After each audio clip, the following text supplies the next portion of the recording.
Assalamualaikum warahmatullahi wabarakatuh. Berjumpa lagi kita pada pertemuan hari ini pada mata kuliah pengantar ilmu sejarah sesuai yang ada di RPS. Adapun yang menjadi pembahasan kita pada hari ini adalah mengenai fungsi dan kegunaan sejarah.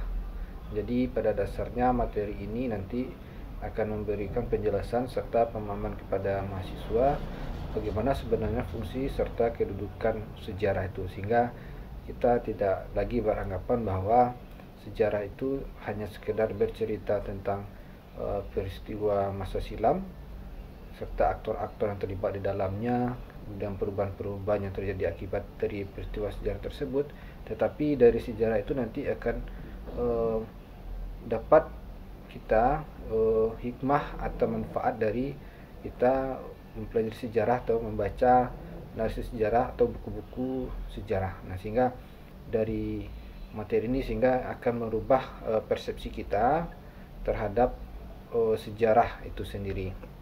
Jadi pada pembahasan awal ini, nah kita awali dari fungsi sejarah. Nah, di sini saya sudah mengutip dari dua tokoh sejarawan besar, ada Carr, kemudian ada salah satu tokoh sejarawan yang sangat berpengaruh di Indonesia, itu adalah Profesor Dr. Sartono Kartodirjo. Kita tahu dari Carr. Nah, di sini Carr mengatakan bahwa fungsi sejarah itu dia akan memberikan kepuasan pada para pembacanya atau peneliti sejarah, memuaskan rasa ingin tahu, kemudian dapat dibandingkan, maksudnya adalah dapat membandingkan antara satu peristiwa yang lain dengan peristiwa yang lainnya, kemudian adanya pewarisan, dan mengembangkan. Nah, ini adalah fungsi sejarah yang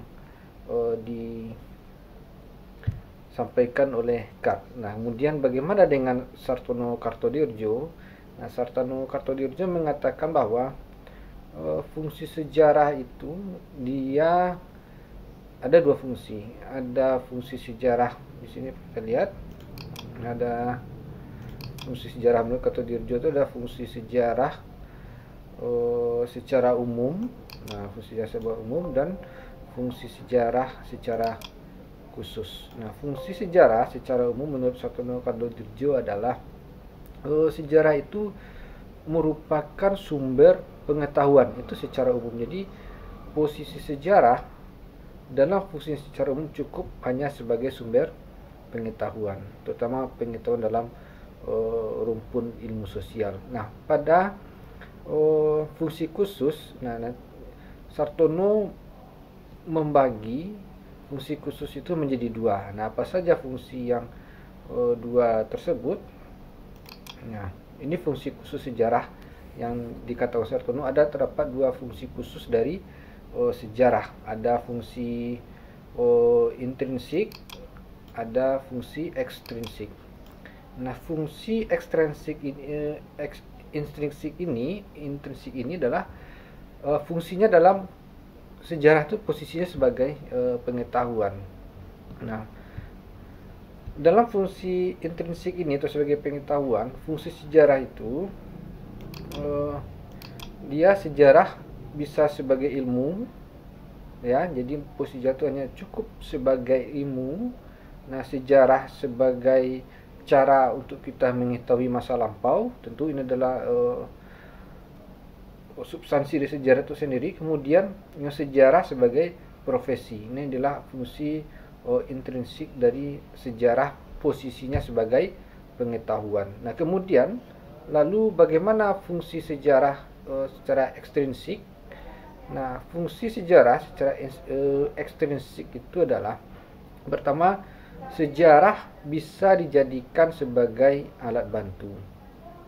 Nah, maksudnya adalah sejarah itu bisa dipakai sebagai alat bantu, terutama pada ilmu sosial yang sudah kita bahas pada pertemuan yang lain. Misalnya fungsi sejarah dalam kajian sosiologi, posisi sejarah dalam kajian geografi, dalam antropologi, ekonomi, politik, dan lain semacamnya.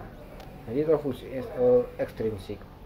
Nah, fungsi yang kedua adalah sejarah dapat dijadikan sebagai pendidikan moral. Nah, tentu ini salah satu poin penting dalam mengapa sejarah itu harus diajarkan dan kemudian menjadi hal yang menarik. Kemudian di sekolah-sekolah juga diwajibkan bahwa sejarah itu dia berguna sebagai pendidikan moral atau pembangunan karakter building. Maka salah satu sarana dalam pembentukan karakter peserta didik itu bisa dimulai dari pendidikan sejarah atau dari sejarah itu. Nah, kemudian sejarah dalam fungsinya sebagai fungsi ekstrinsik, dia bisa dijadikan sejarah sebagai pendidikan nalar. Nah, maksudnya adalah sejarah sebagai pendidikan nalar ini, sejarah memberikan pemahaman kepada kita bahwa tidak ada peristiwa sejarah yang monokausalitas. Sejarah itu multikausalitas. Nah, bagaimana cara kita mengetahui bahwa sejarah itu adalah multikausalitas? Maka kita butuhkan penalaran untuk membuktikan bahwa sejarah itu tidak hanya monokausal. Nah, kemudian fungsi lainnya adalah sejarah itu dia berfungsi sebagai bukti, sebagai pembuktian. Maksudnya, nah ini adalah fungsi khusus sejarah yang sudah dijelaskan oleh Sartono Kartodierjo. Nah, kemudian bagaimana fungsi sejarah lainnya? Ini dari secara umum ya. Nah, fungsi sejarah itu ada fungsi sebagai edukatif, sebagai pendidikan, ada fungsi inspiratif, ada fungsi instruktif, dan ada fungsi rekreasi. Nah, akan kita bahas ini satu persatu. Misalnya fungsi sejarah sebagai fungsi edukatif. Nah, maksudnya adalah sejarah di sini diposisikan sebagai alat atau media di bidang pendidikan untuk mempelajari bagaimana makna dari peristiwa yang telah terjadi di masa lampau. Itu fungsi sebagai edukatif. Nah, kemudian bagaimana fungsi sebagai inspiratif? Nah, maksudnya adalah sejarah ini bisa memberikan inspirasi kepada generasi berikutnya. Nah, inspirasi itu didapatkan misalnya dari tokoh-tokoh para pahlawan, katakanlah yang sudah berjuang untuk negaranya, bagaimana menggunakannya, kemudian kisah dari perjuangan itu dijadikan sebagai bahan pelajaran sejarah, dan kisah itu kemudian dijadikan sebagai media untuk menyampaikan pesan yang inspiratif pada para generasi yang berikutnya, bagaimana memungkinkan motivasi bagi generasi penerusnya.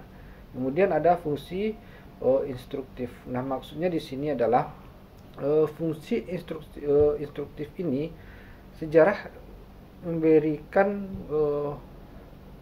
pesan atau memberikan fungsi bahwa pembelajaran sejarah dapat memberikan suatu keterampilan. Nah, misalnya keterampilan navigasi, jurnalistik, senjata dan sebagainya. Maksudnya adalah dengan mempelajari sejarah, nah nanti kita akan mengetahui bagaimana sebuah keterampilan atau keahlian itu terbentuk. Nah, misalnya bagaimana navigasi itu terbentuk pada saat ini orang yang dipakai oleh orang sekarang, ternyata keterampilan bernavigasi berlayar itu sudah ditemukan jauh sebelum masa sekarang, berabad-abad yang lalu, sehingga ilmu pengetahuan yang sudah ada pada abad yang lalu itu dipelajari kemudian dipakai untuk masa yang sekarang. Nah, kemudian fungsi lainnya adalah adanya fungsi rekreasi. Maksudnya adalah belajar sejarah dapat memberikan rasa kesenangan maupun keindahan. Maksudnya sejarah itu dapat dijadikan sebagai wahana kita untuk, katakan dalam tanda kutip, berkeliling dunia, mengenal peradaban dunia yang lain di luar negara kita. Nah, itu adalah fungsi-fungsi dari sejarah. Nah, jadi apa fungsi dan kegunaan sejarah? Nah, jadi sejarah itu dia membangkitkan imajinasi. Nah, fungsi imajinatif tadi. Sejarah juga bisa memperluas wawasan intelektual. Kemudian sejarah juga bisa memperdalam simpati, mengendalikan khayalan yang sebenarnya dalam mimpi, kemudian sebagai alat yang ideal untuk mendidik manusia agar berpikir secara bebas dan kritis, kemudian mengajarkan kepada masyarakat cara berpikir, meningkatkan kreativitas. Nah, jadi kesimpulannya adalah sejarah itu memberikan pelajaran untuk mengenal dirinya sendiri. Maka untuk mengenal dirinya sendiri, bangsanya, maka belajarlah dari sejarah. Nah, sejarah mengajarkan kepada kita bahwa bagaimana identitas negara ini terbentuk dengan berbagai macam usaha, kemudian kitalah akan mempertahankannya. Jadi sejarah itu memberikan informasi kepada kita mengenai asal muasal, kemudian mempertahankan negara kita ini karena dari ancaman. Maka sejarahlah yang memberikan informasi untuk itu, maka serta fungsi dan kegunaannya. Nah, barangkali itu saja penjelasan materi saya pada hari ini mengenai fungsi dan kegunaan sejarah. Semoga ini membawa manfaat yang besar untuk kita.